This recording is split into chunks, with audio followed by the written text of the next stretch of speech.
таяуда Қазақстан Ресейдің Украинаға қарсы соғысын тоқтатуға шақырған Біріккен ұлттар ұйымының резолюциясына қарсы дауыс берген туралы жаңалық әлеуметтік желіде көп талқыланды.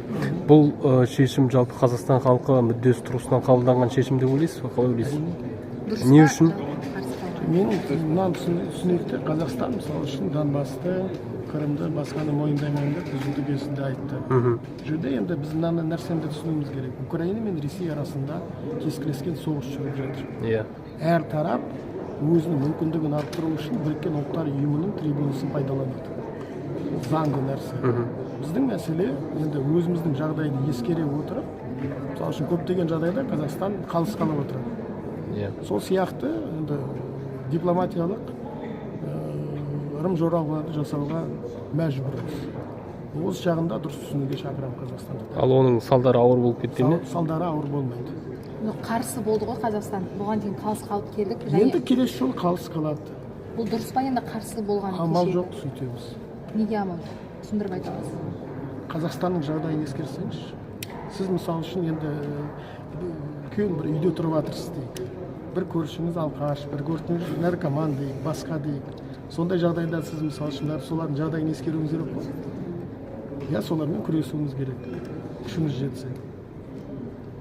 Біздің жағдайда қазір Қазақстан Ресейдің де көңілін, жағдайын, ондағы қоғамдық пікірді, басқаны ескеріп отыруы тиіс. Бұл соғыс бізге келген қалайсыз ба сіз? Жоқ әрине. Бізді қаламаймыз. Сондықтан осындай тіршілік жасауға мәжбүрміз. Соғысты қолдау емес па, бірақ бұл? Жоқ, соғысты қолдау емес. Қазақстан соғыс туралы бірнеше мәрте мәлімдемесін дайындығы жасаған, Біріккен ұлттар ұйымының қабылданған ірі шешімдерінің бәрінің астында Қазақстанның қолы бар.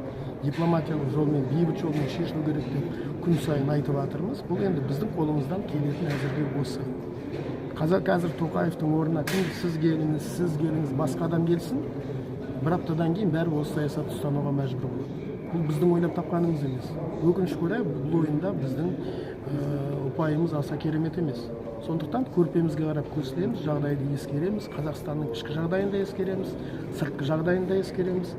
Қазір енді Қазақстанға айтып отырмын ғой, 5-10 жылдық тыныштық керек. Осы тыныштықты пайдаланып, Қазақстан еселеп өзінің реформаларын жүргізу керек, өзінің қорғаныс саласын күшейту керек, басқа да кезек күттірмейтін шаруалар бар. Соны қамтамасыз ету үшін кейде өзімізге ұнамайтын, кейде өзіміздің